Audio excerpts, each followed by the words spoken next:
Hi, I'm Frances, and welcome to my channel. Okay, so I wanted to read today another of Shirley Jackson from her short stories, Dark Tales. I wanted to read The Good Wife. So here we go. Mr. James Benjamin poured a second cup of coffee for himself, sighed, and reached across the table for the cream. Genevieve, he said without troubling to turn, has Mrs. Benjamin had her breakfast tray yet? She's still asleep, Mr. Benjamin. I went up 10 minutes ago. Poor thing, said Mr. Benjamin, and helped himself to toast. He sighed again, discarded the newspaper as unworthy of notice, and was pleased to find that Genevieve was bringing in the mail. Any letters from me? He asked. More to contribute to some human communication and desire, even so low a one as desiring the mail, than to secure information that he might very well have in a minute. Anything for me? Genevieve was too well bred to turn over the letters, but she said, "It's all here, Mr. Benjamin," as though he might have suspected her of abstracting vital letters about business, perhaps, or from women. There were, of course. It was the 3rd of the month. Bills from various department stores, the latest of them dated on the 10th of the previous month, when Mrs. Benjamin had first taken to her room. They were trifling, and Mr. Benjamin set them aside, along with the circulars that advertised underwear and dishes and cosmetics and furniture. It would amuse Mrs. Benjamin to look these over later. There was a bank statement, and Mr. Benjamin threw it irritably away toward the coffee pot to be looked over later. There were 3 personal letters, one to himself from a friend in Italy praising the weather there at the moment, and 2 for Mrs. Benjamin. The first of these, which Mr. Benjamin opened without hesitation, was from her mother, and read, "Dear, just a hurried line to let you know that we're leaving on the 10th. I still hope you might come with us, and of course up until the minute we leave for the boat we'll be waiting for word from you. You won't even need a trunk.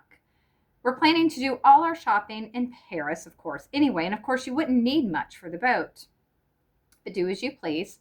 You know how we both counted on your coming and cannot understand your changing your mind at the last minute. But of course, if James says so, I suppose you have no choice. Anyway, if there's any chance of you and James both joining us later, do let me know. I'll send you our address.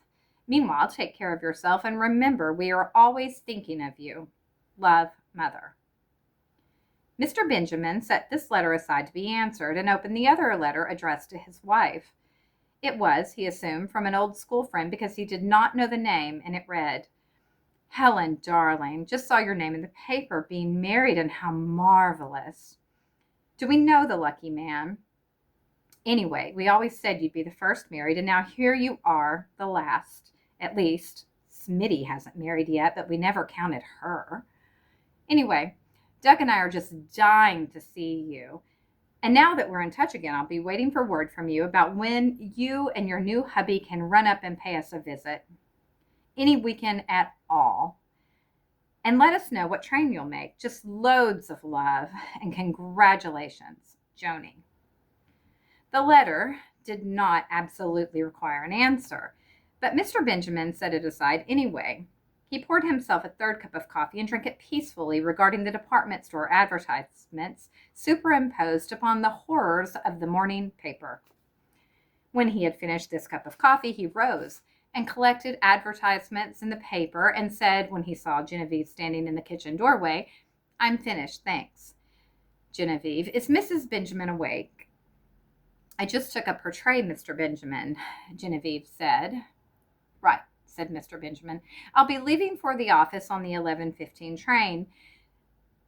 I'll drive myself to the station, and I'll be back about 7. You and Mrs. Carter will take care of Mrs. Benjamin while I'm gone." "Of course, Mr. Benjamin." "Good." With his little collection of papers, Mr. Benjamin turned resolutely toward the stairs, leaving behind him the breakfast dishes and the coffee pot and Genevieve's incurious eyes. His wife's room was at the head of the stairs. A heavy oaken door with brass trim knobs and hinges. The key hung always on a hook just beside the doorway, and Mr. Benjamin sighed a 3rd time as he lifted it down and weighed it for a minute in his hand. When he fitted the key to the lock in the door, he heard the first split second of stunned silence within. and then the rattle of dishes as his wife set aside her breakfast tray and waited for the door to open. Sighing, Mr. Benjamin turned the key and opened the door. "Good morning," he said, avoiding looking at her and going instead to the window, which showed him the same view of the garden that he had seen from the dining room, the same flowers a little farther away, the same street beyond, the same rows of houses. "How are you feeling this morning?" "Very well, thank you." The lawn, seen from this angle, showed more clearly that it needed trimming, and he said, "Have to get hold of that fellow to do the lawn." "His name's in the little telephone book," she said, "the one where I keep numbers like the laundries and the grocers." There was the sound of her coffee cup being moved. "Kept," she said. "It's going to be another nice day," he said, still looking out.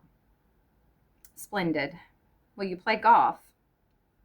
"You know I don't play golf on Mondays," he said, turning to her in surprise. Once he had looked at her, even without intending to, he found it not difficult. She was always the same these mornings now, and it came as more of a shock to him daily to realize that although throughout the rest of the house she existed as a presence made up half of recollection and half of intention, here in her room she was the same as always, and not influential at all. She sometimes wore a blue bed jacket and had an egg on her tray, and she sometimes put her hair on to the top of her head with combs instead of letting it fall about her shoulders, and she sometimes sat in the chair next to the window, and she was sometimes reading the books he brought her from the library, but essentially she was the same, and the same woman as the one he had married, and probably the same woman that he might one day bury. Her voice, when she spoke to him, was the one she had used for many years, although recently she had learned to keep it lower and without emotion. At first, that had been because she disliked the thought of Genevieve and Mrs. Carter hearing her, but now it was because it did so little good to shout at him and frequently drove him away. "Any mail?" she asked. "A letter from your mother, one from someone named Joni." "Joni," she said, frowning. "I don't know anyone named Joni." "Helen," he said irritably, "will you please stop talking like that?" She hesitated and then took up her coffee cup again with a gesture that made it clear that whatever she had intended to say, she was persuaded that there was no reason to say it again. "I don't know her name," she said patiently, "but it was on her letter. She said Smitty wasn't married yet." "No, I don't know her name," he said patiently, "but it was on her letter. She said Smitty wasn't married yet. She said how wonderful that you were married, and would you and your hubby visit her soon." "Joan Morris," she said. "Why didn't you say so instead of letting me—" She stopped. "There were no other letters," he said deliberately. "I wasn't expecting any but mother's." "Has Mr. Ferguson forgotten you, do you suppose? Or perhaps given up a difficult job?" "I don't know Mr. Ferguson." "So easily discouraged," he said. "It could hardly have been a very passionate affair." "I don't know anyone named Ferguson." She kept her voice quiet, as she always did now, but she moved her coffee cup slightly in its saucer and looked at it with interest, the thin cup moving in a tiny, delicate circle on the saucer. "There wasn't any affair." He went on, speaking as quietly as she did and watching the coffee cup, but he sounded almost wistful. "You gave him up so easily," he said. "Hardly a word from me, and poor Mr. Ferguson was abandoned. And now he seems to be weakening in his efforts to release you." He thought. "I don't believe there's been a letter for nearly a week," he said. "I don't know who writes the letters. I don't know anyone named Ferguson." "Perhaps not. Perhaps he saw you in a bus or across a restaurant and had since that magic moment dedicated his life to you. Perhaps, even, you succeeded in dropping a note out the window, or Genevieve took pity on you. Perhaps Genevieve's fur coat was a bribe." "It hardly seemed likely that I should be needing a fur coat," she said. "It was a present from me originally, was it not? You will be pleased to know that Genevieve came directly to me and offered to return the coat." "I suppose you did take it back." "I did," he said. "I prefer not to have Genevieve indebted to you." He was already tired of her this morning. It was not possible to communicate with her because she would not abandon her coffee cup. And she knew already, of course, that he had taken the cup and the jewelry away from Genevieve.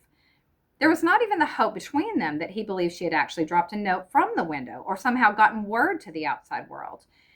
There was not even, they both knew, any way in which she might sit down and, hands trembling and with nervous glances at the door, set upon paper any statement of her position which might bring someone to unlock the door and let her out.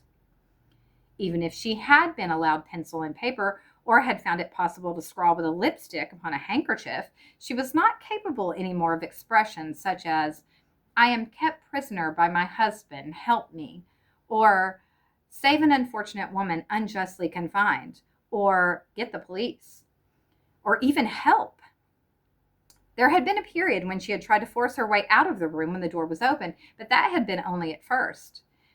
She had then fallen into a sullen indifference, and during that time he had watched her closely, since the then almost daily letters from Ferguson had suggested methods for release, and he had suspected then that she was trying to communicate with her mother. Now, however, in this fairly new attitude of hers, which had begun when she gave away her clothes to Genevieve and began to stay in bed all day, and the letters from Ferguson were not as frequent, he had become easier in his mind about her, and even allowed her books and magazines, and had once brought her a dozen roses for her room. He did not for a minute believe that she was crafty enough to be planning an escape, or to use this apparent resigned state of mind to deceive him into thinking she had accepted his authority. "You still remember," he asked her, thinking of this, "that you may at any time resume your normal life and wear your pretty clothes again and return to normal?" "I remember," she said, and laughed. He came toward her, toward the bed and the coffee cup, and toward her blue bed jacket, until he could see clearly the combs on the top of her head and the small hairs that escaped. "Just tell me," he said beggingly. "All you have to do is tell me, only a few words. Tell me about Ferguson, and where you met him, and what—" He stopped. "Confess," he said sternly, and she lifted her head to look at him. "I don't know anyone named Ferguson. I never loved anyone in my life. I never had any affairs. I have nothing to confess. I do not want to wear my pretty clothes again." He sighed and turned toward the door. "I wonder why not," he said.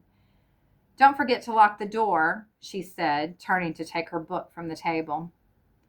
Mr. Benjamin locked the door behind him and stood for a minute holding the key in his hand before he hung it again on its hook. Then he turned wearily and went down the stairs. Genevieve was dusting the living room, and he stopped in the doorway and said, "Genevieve, Mrs. Benjamin would like something light for lunch, perhaps a salad."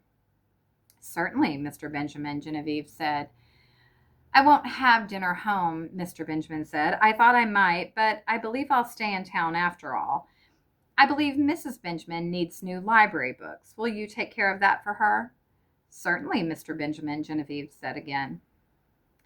He felt oddly hesitant, almost as though he would rather stand there and talk to Genevieve than go on into his study. Perhaps that was because Genevieve would certainly answer, "Yes, Mr. Benjamin." He moved abruptly before he could say anything else and went into his study and closed and locked the door, thinking as he did so, 2 rooms locked and shut away from the rest of the house, 2 rooms far apart, and all the house in between not being used, the living room and the dining room and the hall and the stairs and the bedrooms, all just lying there, shutting 2 locked rooms away from each other. He shook his head violently. He was tired. He slept in the bedroom next to his wife's, and sometimes at night the temptation to unlock her door and go inside and tell her she was forgiven was very strong for him. He was fortunately kept from this by the frightful recollection of the one time he had unlocked his wife's door during the night, and she had driven him out with her fist and had locked the door from the inside, returning the key to him in the morning without a word. He suspected that soon it would not be possible for him to enter her room even by day. He sat down at his desk and pressed his hands to his forehead irritably. It had to be done, however, and he took a sheet of her monogrammed notepaper and opened his fountain pen. "Dearest Mommy," he wrote, "my mean old finger is still too painful to write with. James says he thinks I may have sprained it, but I think he is just tired of taking dictation from me. as if he had ever done anything else. Anyway, we're both just sick that we can't join you in Paris after all. But I really think we're wiser not to. After all, we only came back from our honeymoon in July, and James just has to spend some time in his old office. He says maybe this winter we can fly down south to South America for a couple of weeks and not let anyone know where we're going or when we're coming back or anything. Anyway, have a lovely time in Paris and buy lots of lovely clothes. And don't forget to write me. Mr. Benjamin sat and regarded his letter, and then signed, took up his pen, and added, "Love, Helen and James." He sealed and addressed the letter, and then, sitting quietly at his desk with his hands folded in front of him, he spent a moment thinking. He reached a sudden decision and opened the bottom drawer of the desk and took out a box of rather cheap notepaper, faintly colored, and a fountain pen filled with brown ink. With a sober air which made his gesture somehow ominous, he took the pen into his left hand and began to write in a bold hand. "My dearest, I have finally thought of a way to get around the jealous old fool. I've spoken to the girl a couple of times at the library, and I think she'll help us if she's sure that she won't get into any trouble. Here's what I want to do." The end.